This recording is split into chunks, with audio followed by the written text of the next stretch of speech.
ایک بار کسی نے اس سے پوچھا کہ اتنی خوش بختی کا راز تو بتاؤ کہ اتنی خوش بختی کا راز کیا ہے۔ وہ نا زور سے ہنسا اور بولا کہ پیدا میں بھی بدقسمت ہی ہوا تھا۔ السلام علیکم مائی ڈیئر کوئنز، کیسی ہیں آپ سبھی لوگ؟ امید ہے خیریت سے ہوں گی اور اللہ تعالیٰ کی نعمتوں، رحمتوں اور برکتوں کو خوب انجوائے کر رہی ہوں گی۔ الحمدللہ میں بھی بالکل ٹھیک ٹھاک ہوں اور اللہ تعالیٰ کی ہر نعمت پر شکر گزار ہوں جو اس نے مجھے عطا کی۔ اور شروع کرتے ہیں آج کا ولاگ اسی دعا کے ساتھ کہ اللہ پاک آپ کے بادشاہ سلامت کو، آپ کے شہزادے شہزادیوں کو اور آپ کی سلطنت کو شاد و آباد رکھے اور اپنے حفظ و امان میں رکھے، آمین ثم آمین۔ And thank you very much for accepting my friendship. تو جناب آج میں ایک ایسی سیڑھی کا ذکر کرنے والی ہوں جو کہ ہمیں چھت پر نہیں بلکہ عرش پر لے جاتی ہے۔ سیڑھیاں وہ بھی ہوتی ہیں جو چھت پر نہیں بلکہ عرش تک لے جاتی ہیں، اور ایسی سیڑھیاں ہماری نیتوں، دعاؤں اور چھوٹی چھوٹی نیکیوں سے بنتی ہیں۔ یہ میں نے خود بھی زندگی میں محسوس کیا ہے۔ شاید ہم سب کی زندگی میں بھی کوئی نہ کوئی ایسی سیڑھی ضرور ہوتی ہے، بس فرق یہ ہوتا ہے کہ وہ اینٹوں سے نہیں نیتوں سے بنتی ہے۔ میں نے اپنی زندگی میں سیکھا ہے کہ بعض اوقات چھوٹی سی نیکی بہت بڑے دروازے کھول دیتی ہے، اور بعض اوقات اس طرح سے بھی ہوتا ہے کہ ہم بہت عرصہ دعا کر رہے ہوتے ہیں اور وہ ہماری قبول نہیں ہوتی، تو یہ وہ وقت ہوتا ہے جب ہمیں ایک سیڑھی کی ضرورت ہوتی ہے۔ تو جناب اسی سیڑھی کا میں آج ذکر کر رہی ہوں آپ کے ساتھ۔ یہ نا جو سٹوری ہے نا، یہ میں نے پڑھی تھی کہیں اور مجھے یہ اتنی اچھی لگی کہ میں نے سوچا کہ میں اپنی پیاری بہنوں کے ساتھ ضرور شیئر کروں گی، اور آپ لوگوں نے مجھے کمنٹ میں بتانا ہے کہ اگر آپ کا اس واقعے سے زندگی میں کچھ فائدہ ہوا ہے یا آپ کے اندر کوئی پازیٹیو موٹیویشن یا چینج آئی ہے تو مجھے آپ نے ضرور بتانا ہے۔ تو جناب میں آپ کے ساتھ یہ سٹوری شیئر کرتی ہوں جو کہ خود مجھے بھی بہت سالوں تک یاد رہے گی۔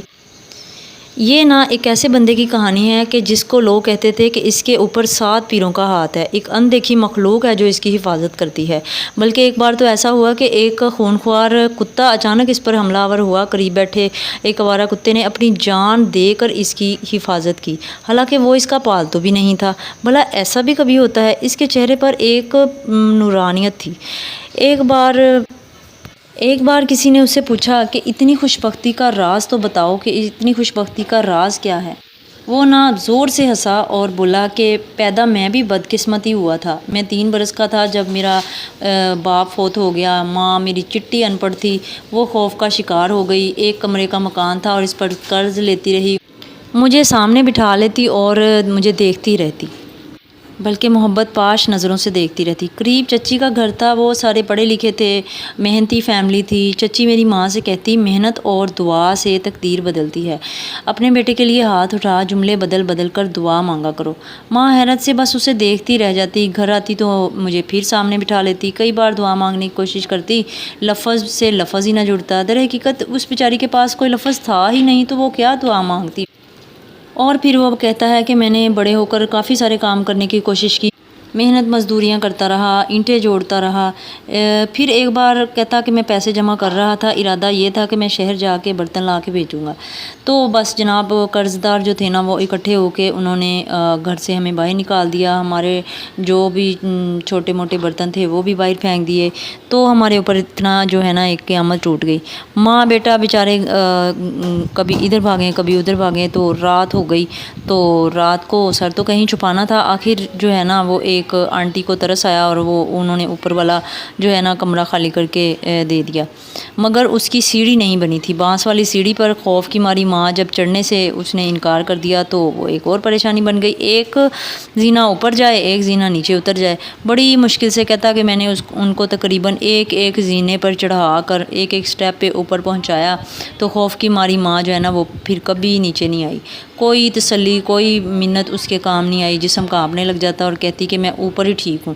3 دن گزر گئے، میں جانتا تھا کہ وہ دھوپ کو ترس رہی ہیں، میں جانتا تھا کہ وہ تازہ مکئی کے دانے کھانے کے لیے ترس رہی ہیں، کنویں پر عورتوں سے باتیں کرنے کو ترس رہی ہیں، لیکن خوف اتنا زیادہ تھا کہ وہ پانی بھی نہیں پی سکتی تھی۔ شام ڈھلے وہ سو گئی۔ میں خوفزدہ تھا کہ نیچے اترنے کی اگر کوئی راہ نہ نکلی تو میری ماں کہیں بیچاری زندگی کی بازی ہی نہ ہار جائے، میری زندگی پھر کیا بچے گا۔ بس کہتا ہے کہ یہی وہ وقت تھا کہ جب میرے اندر کا مرد بیدار ہوا اور میں چپکے سے نیچے اترا اور اپنی آنٹی سے بات کی، جتنی رقم میرے پاس تھی ان سے اینٹیں اور سیمنٹ خرید کے لے آیا، اور خاموشی سے پوری رات میں اینٹ پر اینٹ رکھتا رہا، اور جب جناب صبح ہوئی تو سیڑھی مکمل ہو چکی تھی۔ میرا کل سرمایہ، میرے بچپن کی سارے خواب اس سیڑھی کی نظر ہو گئے تھے، پیسے بھی ختم ہو گئے تھے، 3000 ابھی باقی تھا دل میں، لیکن جو ہے نا ایک موٹیویشن تھی، سوچ رہا تھا کہ ماں کو نیچے اتار کر دھوپ میں بٹھاؤں گا، مکئی کے دانے بھی کھلاؤں گا، کنویں کا تازہ پانی پلاؤں گا اور ان کو ان کی سہیلیوں کے ساتھ بٹھاؤں گا۔ آخر وہ اوپر گیا اور ماں کو اٹھایا، اور نیچے جانے کا سن کر پھر وہ کانپنے لگ گئی۔ تو جیسے ہی وہ باہر نکلی، ان کی نظر پہلی سیڑھی پر پڑی تو وہ بالکل حیران رہ گئی۔ وہ نا آنکھیں پھاڑ پھاڑ کر دیکھ رہی تھی، اور سیڑھی جو ہے وہ اتنی صفائی سے نہیں بنی ہوئی تھی، ٹوٹی پھوٹی 8-10 فٹ کی سیڑھی تھی، لیکن وہ اس کو اس طرح سے دیکھ رہی تھی جیسے شاہجہاں اپنا تاج محل دیکھ رہا ہو۔ بس وہ نیچے اتری، اینٹوں کو ہاتھ لگا لگا کر دیکھتی، کبھی وہ سیڑھی پر بیٹھ جاتی، کبھی کھڑی ہو جاتی، کبھی اوپر چلی جاتی، کبھی نیچے آ جاتی۔ پھر اس نے میرا ہاتھ دیکھا، رات بھر اینٹیں جوڑتے جوڑتے وہ برف ہو گیا تھا۔ وہ جانتی تھی کہ یہ کوئی معمولی سیڑھی نہیں ہے، اسے معلوم تھا کہ اپنے مستقبل کے سارے سپنے، سارے خواب اس نے اس سیڑھی کی نظر کر دیے ہوئے ہیں۔ تب اس نے ہاتھ اٹھائے اور پہلی بار وہ جو چٹی ان پڑھ عورت تھی نا، اس کے زبان سے ایک دعا نکلی۔ بہتے ہوئے آنسوؤں کے درمیان وہ بولی، مینڈا پتر جیویں تیں میکو پوڑی لائیے، اللہ تیکو پوڑی لاوے۔ یعنی میرے بیٹے، جس طرح تم نے مجھے سیڑھی لگائی ہے نا، اللہ پاک تجھے سیڑھی لگا دے۔ وہ آدمی کہتا ہے کہ میرا اس ٹائم جو ہے نا وہ سارا خوف وہ سیڑھی کھا گئی تھی، مجھ پر توکل نازل ہو رہا تھا، مجھ پہ دانائی نازل ہو رہی تھی، مجھ پہ عجیب طرح کا ایک کانفیڈنس آ رہا تھا، میں اتنا خوش تھا، میں اپنے آپ میں ہی نہیں تھا۔ گاؤں کی عورتیں اکٹھی ہو چکی تھی، سب کو معلوم ہو چکا تھا کہ کلثوم جو ہے نا وہ 3 دن سے اوپر لٹکی ہوئی ہے، اور ایک دوسرے سے وہ کہہ رہی تھی کہ راتوں رات کلثوم کے بیٹے نے یہ سیڑھی بنا کے دی ہے۔ اور میری ماں مجھے یوں فخر سے دیکھ رہی تھی جیسے اس کا بیٹا کوئی بہت بڑا جنرل ہو اور بہت بڑا کوئی محاذ فتح کر کے لوٹا ہو۔ راتوں رات ایک حواس باختہ سا لڑکا کڑیل نوجوان بن گیا تھا۔ اس رات وہ کہتا ہے کہ میرا نا نیا جنم ہوا تھا۔ تو جناب مائی سکینہ اپنے بیٹے کو حکمن بولی کہ کلثوم کے لڑکے کو کام پر لگا۔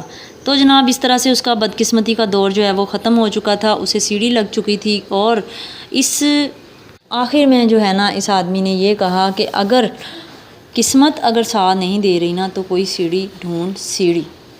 جناب یہ جو ہے نا میں نے اسٹوری پڑھی تھی جب، تو مجھے بہت بہت پسند آئی تھی، اور میں نے یہ سوچا تھا کہ میں اپنا جب بھی چینل شروع کروں گی تو میں یہ اسٹوری جو ہے نا اس میں کوٹ ضرور کروں گی، اور اس کا بھی بہت شکریہ جس نے فیس بک پہ یہ اسٹوری لگائی تھی اور ہم تک پہنچی ہے۔ تو اب آ جاتے ہیں اس کے مورل لیسن کی طرف۔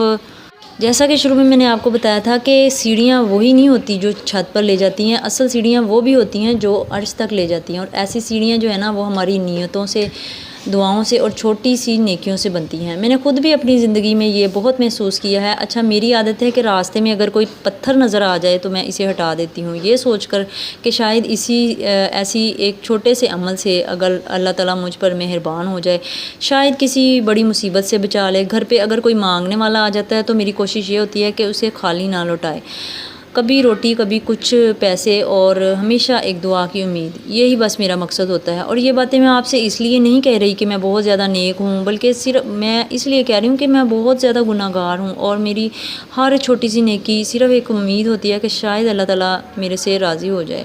تو اگر آپ کی کوئی دعا قبول نہیں ہو رہی ہے تو آپ کو طریقہ بدل لینا چاہیے، اور صدقہ دینا چاہیے، اور کسی بھوکے کو کھانا کھلا دینا چاہیے، کسی بے سہارا کی دعا لے لینی چاہیے، یا کسی یتیم کے سر پر ہاتھ رکھ دینا چاہیے، یا کسی تھکے ہوئے دل کو صرف حوصلہ ہی دے دیں تو وہ بھی بہت اللہ تعالیٰ کے ہاں قابل قبول ہوتا ہے، اور اللہ تعالیٰ اس کے بدلے میں ہمیں پتہ نہیں کتنا کچھ نواز دیتا ہے۔ صدقہ صرف پیسہ نہیں ہوتا، صدقہ ایک مسکراہٹ بھی ہو سکتی ہے، کسی کا بوجھ اٹھا لینا، کسی کے لیے آسانی پیدا کر لینا، یہ سب سیڑھیاں ہیں اللہ تعالیٰ تک پہنچنے کی، یہ ساری سیڑھیاں ہیں۔ جب تمہارے لفظوں میں دعا نہ بنے تو اپنے عمل کو ہی دعا بنا دیا کرو۔ تو جناب رب بہت قریب ہے، بس ہمیں کوئی ایک زینہ چڑھنے کی ہمت کرنا ہوتی ہے۔ اگر آپ دعا مانگ رہی اور جواب نہیں آ رہا تو یہ مت سوچو کہ وہ سنی نہیں گئی، شاید وہ ایسی سیڑھی کی منتظر ہو جس پہ آپ نے ابھی چڑھنا ہو۔ چھوٹی سے چھوٹی نیکی کو بھی آپ چھوٹا نہ سمجھا کریں۔ اللہ پاک قرآن پاک میں ارشاد فرماتے ہیں وَمَا تُقَدِّمُوا لِأَنفُسِكُم مِّن خَيْرٍ عِندَ اللَّهِ إِنَّ اللَّهَ بِمَا تَعْمَلُونَ بَصِيرٌ، جس کا ترجمہ ہے کہ اور وہ جو نیکی تم اپنے لیے آگے بھیجو گے اللہ کے پاس اسے ضرور پاؤ گے، بے شک اللہ تمہارے اعمال کو خوب دیکھنے والا ہے۔ اور ہمارے پیارے نبی صلی اللہ علیہ وآلہ وسلم نے بھی فرمایا ہے کہ صدقہ جو ہے نا وہ بلاؤں کو دور کر دیتا ہے اور عمر میں بھی برکت دیتا ہے۔ میں نے خود اپنی زندگی میں بہت سارے تجربات کیے ہیں، الحمدللہ اللہ تعالیٰ نے جس مقام پر بھی رکھا ہے اس کا بہت بہت شکر ادا کرتی ہوں کہ ہم اپنی چھت کے نیچے آرام دہ پنکھوں کے نیچے بیٹھے ہوئے ہیں، اور بہت سے ہیں جن کو اپنا گھر بھی نصیب نہیں ہے۔ تو جناب اگر آپ کی رزق میں کمی ہے یا آپ کا سیلری میں بھی گزارا نہیں ہوتا تو میں نے یہ سنا ہوا ہے کہ جب آپ کے رزق میں کمی ہو تو آپ اپنے آمدنی میں سے کچھ حصہ جو ہے نا وہ اللہ کی راہ میں خرچ کرنا شروع کر دیں۔ آپ دیکھیے گا کہ دن بدن آپ کی رزق میں اضافہ ہوتا جا رہا ہے۔ آپ کو ایک بات بتاؤں، میں نے خود بھی ایک نیت کر رکھی ہے کہ جب میری یوٹیوب کی پہلی سیلری آئے گی نا تو میں اللہ کی راہ میں اس میں سے ضرور خرچ کروں گی، بلکہ زیادہ تر حصہ اس کا میری یہ کوشش ہوگی کہ وہ جو ہے نا اپنی سیلری میں سے وہ اللہ تعالیٰ کی راہ میں خرچ کروں، کیونکہ مجھے یقین ہے اللہ تعالیٰ کی راہ میں جو انسان خرچ کرتا ہے اس کا رزق کبھی کم نہیں ہوتا، بلکہ اللہ تعالیٰ اس کا رزق بڑھا دیتا ہے۔ اور اگر رزق میں تنگی ہو تو اللہ کی راہ میں دینا شروع کر دیں تو بھی اللہ تعالیٰ رزق میں کو بڑھا دیتا ہے۔ صدقہ بھی آپ کے رزق کو بڑھا دیتا ہے، آپ کے نصیب کھول دیتا ہے اور آپ کے لیے ایسے راستے نکال دیتا ہے جو آپ نے کبھی سوچے بھی نہیں ہوتے۔ تو مائی ڈیئر کوئنز، میری پیاری بہنوں، میری پیاری دوستوں، آپ کو میں یہ صرف اس لیے بتا رہی ہوں کیونکہ میں آپ کو اپنا ہمراز بھی سمجھتی ہوں، اپنی دوستیں بھی سمجھتی ہوں، اپنی بہنیں بھی سمجھتی ہوں۔ یہ کوئی دکھاوا نہیں ہے، یہ بس ایک نیت ہے اور ایک دعا ہے، اور شاید میری اس بات کو اور میری یہ کوشش ہوتی ہے کہ میری اس بات سے آپ کو بھی روشنی ملے، اور اگر آپ کی محبت، آپ کی سپورٹ میرے ساتھ رہی تو انشاءاللہ وہ دن ضرور آئے گی اور ہم ایک دوسرے کا سہارا بھی بنیں گے اور ایک دوسرے کی سیڑھیاں بھی بنیں گے۔ تو مائی ڈیئر کوئنز، آپ سب سے گزارش ہے کہ آپ میرا چینل سبسکرائب کیجئے گا اور مجھے سپورٹ کیجئے گا۔ انشاءاللہ مل کر ہم ایک ایسی چین بنائیں گے کہ جو ایک دوسرے کو موٹیویشن بھی دے گی، اور جناب ہم یہ کوشش کریں گے کہ ہماری طرح کی جو بہنیں گھر میں اپنی ذات کا اعتماد کھو چکی ہیں، گھر کے کاموں میں اپنے آپ کو اس قدر مصروف کر لیا ہے کہ وہ اپنی ذات کو بھول چکی ہیں، اپنے آپ پر توجہ نہیں دیتی، ان کو یہ احساس دلائیں کہ وہ اپنے گھر کی ملکہیں ہیں اور ان کا اپنا خیال رکھنا بھی ضروری ہے، اور وہ ایک پوری سلطنت چلا رہی ہیں۔ اور یہ اتنی بڑی خوش نصیبی کی بات ہے کہ اللہ تعالیٰ نے ہمیں اس سلطنت کی ملکہ کے طور پر ہمیں چنا ہے، تو کیوں نہ ہم اپنے آپ کو ملکہ تصور کریں اور اپنا خیال رکھیں، اور اپنی جس طرح سے ہمیں اپنی رعایا کی فکر ہوتی ہے، اپنے بچوں کی، اپنے بادشاہ سلامت کی، اسی طرح ہم اپنی بھی فکر کریں اور اپنا بھی خیال رکھیں، اور اپنا خیال رکھنا یقین کریں اللہ تعالیٰ کو خوش کرنا ہے۔ جب ہم اپنا خیال رکھیں گے تو اس کا مطلب ہے کہ اللہ تعالیٰ نے جو ہمیں اتنا اعزاز دیا، اتنی خوش نصیبی دی ہے اور اتنا ذمہ دار بنایا ہے کہ ہمارے سہارے جو ہے نا ہماری پوری فیملی سروائیو کر رہی ہوتی ہے، ہمارے بل پہ جو ہے نا ساری فیملی سکون سے سو رہی ہوتی ہے، ہمارے بادشاہ سلامت ہمیں گھر پہ چھوڑ کر بے فکر ہو کر باہر جا رہے ہوتے ہیں، ان کو پتہ ہوتا ہے کہ ہماری ملکہ ہمارا گھر سنبھالنے کے لیے گھر پہ موجود ہے۔ تو جناب ہم ایک دوسرے کو تھام کر چلیں گے تو انشاءاللہ ہماری زندگیاں آسان ہو جائیں گی۔ چینل کو سبسکرائب کر لیجئے گا اور مجھے سپورٹ کیجئے گا، انشاءاللہ ہماری دوستی بے مثال ہوگی۔